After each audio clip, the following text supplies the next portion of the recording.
হাদিসে রাসূল সাল্লাল্লাহু আলাইহি ওয়াসাল্লাম মুজাসসামা প্রাণী খেতে নিষেধ করেছেন। এখানে মুজাসসামা প্রাণী বলতে কি বোঝানো হয়েছে?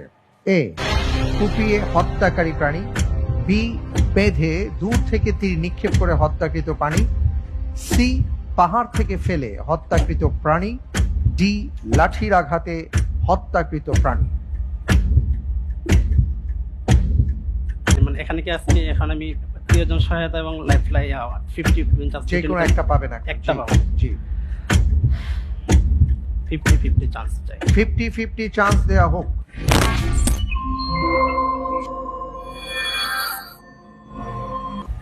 বেঁধে দূর থেকে তীর নিক্ষেপ করে হত্যাকৃত প্রাণী অথবা লাঠির আঘাতে হত্যাকৃত প্রাণী,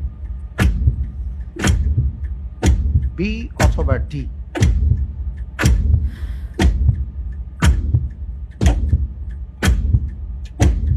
ডি।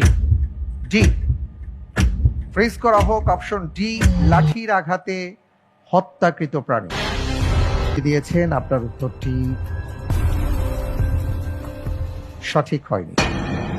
আলহামদুলিল্লাহ। হলো সেই প্রাণী যাকে খেতে রাসূল সাল্লাল্লাহু আলাইহি ওয়াসাল্লাম নিষেধ করেছেন, বেঁধে দূর থেকে তীর নিক্ষেপ করে হত্যা করা হয়।